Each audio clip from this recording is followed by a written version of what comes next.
যালিকাল কিতাবু লা রাইবা ফীহি হুদাল লিল মুত্তাকিন। এই কোরআনের মাঝে কোনো সন্দেহ আছে? ইহুদিরা বলে, মুহাম্মদ স্টপ ইউর রিসাইটিং, তোমার তেলাওয়াত বন্ধ করো। আমার নবী কিছুই বলে না। আমার নবী ডেকে বলে, ইহুদি ভাই আমার, তোমরাই তো বল না কালামে পাক শোনাতে, আবার তোমরাই তো আমাকে না করে দিলা। ইহুদিরা বলে, মুহাম্মদ তোমার বলতে হবে, তুমি যেই আয়াতখানি তেলাওয়াত করেছো, আয়াতের প্রথম অংশ আলিফ লাম মিম এর অর্থ কি? সুবহানাল্লাহ বলে। পৃথিবীর কোন আলেম ওলি আব্দাল এর অর্থ আপনাদের বলা শুনে মানে ওয়াজ করেছেন? এটা নিষেধ। এটাকে আরবিতে বলে আল হুরুফুল মুকাত্তাআ, বিচ্ছিন্ন হবে। আমার নবী কিছুই বলে না। ইহুদিরা খাতা নিল, কলম নিল, খাতার মাঝে কলম দিয়ে কি জানি লিখলো, খাতার মাঝে কলম দিয়ে কি জানি আঁকলো লিখলো, কলম দিয়ে কতক্ষণ গুতাইলো খাতার মাঝে। দেখে বলে, মুহাম্মদ বুঝতে পেরেছি তুমি কেন কিছু বলো না।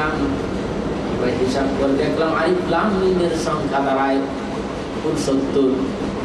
69 আলিফ লাম মিমের সংখ্যা দাঁড়ায় 69।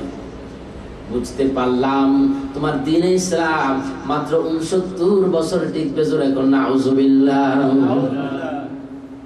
মাত্র বলে আলিফ লাম মিমের সংখ্যা কত দাঁড়ায়? 69 অথবা 71। যেমন বিসমিল্লাহির রহমানির রহিমের সংখ্যা কত? 786 এরকম। মুহাম্মদ বুঝতে পেরেছি তুমি এই জন্যই কথা বলো না, তোমার দ্বীন ইসলাম মাত্র 71 বছর টিকবে। আমার নবী কিছুই কয় না। হযরত ওমর কয়, হুজুর একটু পারমিশন দেন না। কয় কে লাগা? কয় একটা চর দিব ইহুদিকে, একেবারে প্রস্তাব করা দিব। কত বড় বেয়াদব। আমার নবী বলে, ওমর থামো, আশিদ্দাউ আলাল কুফার, কাফেরদের উপর সাহাবীরা ছিল কঠিন। আমার নবী বলেন, আমার চুপ থাকো, দেখো না কি হয়। আমার নবী মুস্কি মুস্কি হাসে। ফাতাবাসসামা রাসূলুল্লাহ সাল্লাল্লাহু আলাইহি ওয়াসাল্লাম। আমার নবী মুস্কি যখন হাসতেন, মনে হতো পূর্ণিমার গোটা চাঁদরাই আবার নবীর মুখে চলে আসছে। সাহাবীরা কি বলে, ইয়া রাসূলুল্লাহ ইয়া হাবিবাল্লাহ, ইহুদি এই কথা বললো আর আপনি একটু মুস্কি মুস্কি হাসলেন। আমার নবী কিছুই বলে না। এবার ইহুদি বলে, ও মুহাম্মদ তুমি কেন কিছু বলো না? আমার নবী ডেকে বলে, ইহুদিরা তোমরা যদি আমাকে অনুমতি দাও তাহলে আমি আরো কয়েকটা আয়াত শোনায় দিব। সুবহানাল্লাহ। ঠিক আছে, শোনাও শোনাও।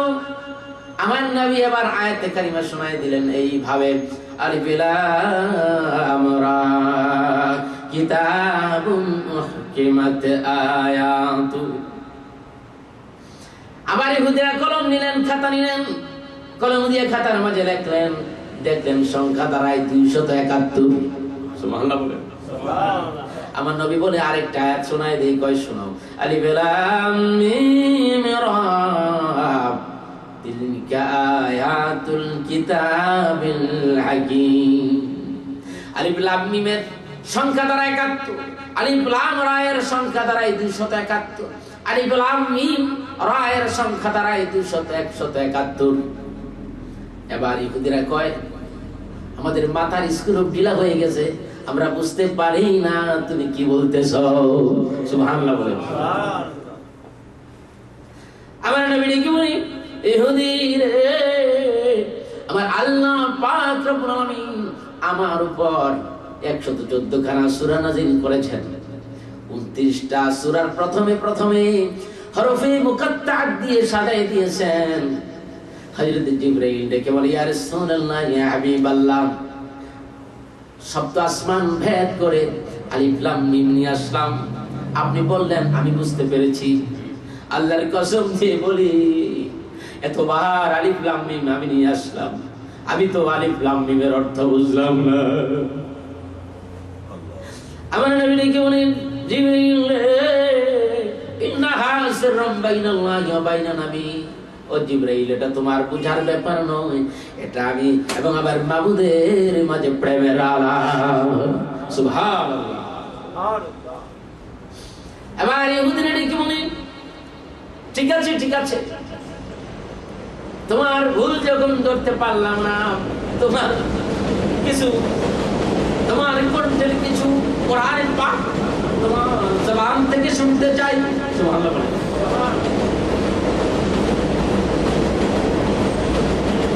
তোমার ভুল যখন ধরতেই পারলাম না, তোমার কণ্ঠের তেলাওয়াত শুনে আমরা চলে যাই। এবার আমার নবী এইভাবে সূরাগুলি পড়ে শোনালেন, নুন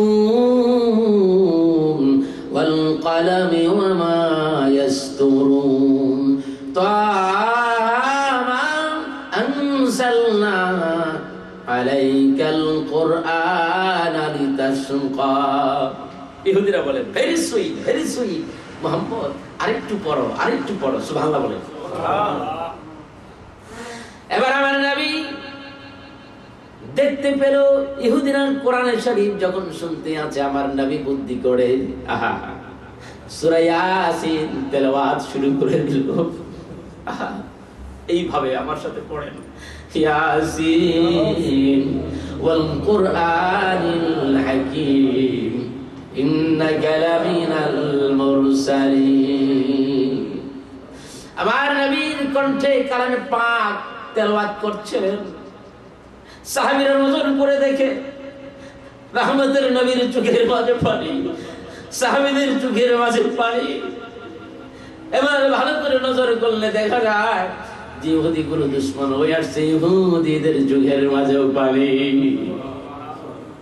ইহুদিগুলি হঠাৎ করে আমার নবীর সুন্দর চরণের মাঝে পড়ে যায়, ডেকে বলে, মুহাম্মদ গো, বুঝতে পেরেছি এটা কোনো সাধারণ মানুষের কথা না, জিন ইনসান রচিত কোনো কথা হতে পারে না।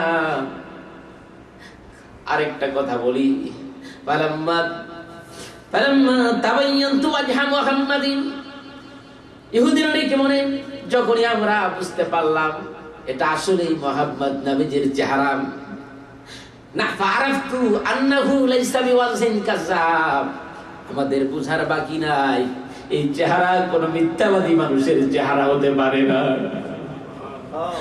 ও নবীজি, আর দেরি নয়, আর ইহুদি থাকলাম না, আমাদের ভুল বুঝতে পেরেছি, এখনই আমাদের মুসলমান বানাই দেন। লা ইলাহা ইল্লাল্লাহু মুহাম্মাদুর রাসূলুল্লাহ। দেখেন আমার নবীজির কত সুন্দর চরিত্র। হ্যাঁ, ইহুদিদের সাথে খেপলেন না, রাগ হইলেন না, ইহুদিগুলি মুসলমান হয়ে গেল। আলহামদুলিল্লাহ। চরিত্রের মাধ্যমে মানুষদের মুক্ত করতে হবে। আল্লাহর হাবিব বলেন, বুইস্তু লিউতাম্মিমা মাকারিমাল আখলাক। ও তাম পৃথিবীর মানুষেরা, আমি নবী দু জাহান তাম পৃথিবীর মানুষের চরিত্রকে, উত্তম চরিত্রকে পূর্ণতা দেওয়ার জন্য প্রেরিত হয়েছি। সুবহানাল্লাহ। উত্তম চরিত্র যদি কাউকে ফলো করতে হয়, উনি হলেন দ্য প্রফেট মুহাম্মদুর রাসূলুল্লাহ। কারণ এই চেহারা কোনোদিন মিথ্যা কথা বলতে পারে না। আমার নবীর চেহারাটা কেমন ছিল? ইন্নাহু লাইসা বিওয়াজহিন কাযাব, এটা কোনো মিথ্যাবাদী মানুষের চেহারা নয়। হাদিস শরীফের মাঝে আসছে, কিতাবের মাঝে আসছে, ঘুমের ঘরে স্বপ্নে কেউ যদি রহমতের নবীর চেহারা দেখে ফেলে, চিরজীবনের জন্য জাহান্নাম হারাম হয়ে যাবে। আমি একটা আমল শিখিয়ে দিব আপনাদেরকে, আমি একটা আমল শিখিয়ে দিব মোনাজাতের আগে। এটা আপনারা সবাই পারেন। শুক্রবার রাত্রিতে যদি আপনি 1000 বার পড়েন, 4 শুক্রবারের বেশি যাবে না, আল্লাহর বন্ধুর সাথে আপনার জিয়ারত নসিব হয়ে যাবে। একটা আমল শিখিয়ে দিব আমি আজকে মোনাজাতের আগে ইনশাআল্লাহ। খুবই আপনারা সবাই এটা পারেন। একটুখানি পড়ে নেই, সাল্লাল্লাহু আলা মুহাম্মদ সাল্লাল্লাহু আলাইহি ওয়াসাল্লাম সাল্লাল্লাহু আলা মুহাম্মদ সাল্লাল্লাহু আলাইহি ওয়াসাল্লাম। হুসাইনের খুনে রাঙা হলো কারবালা, উহুদ রাঙা হলো খুনে হামজা। সাল্লাল্লাহু আলা মুহাম্মদ সাল্লাল্লাহু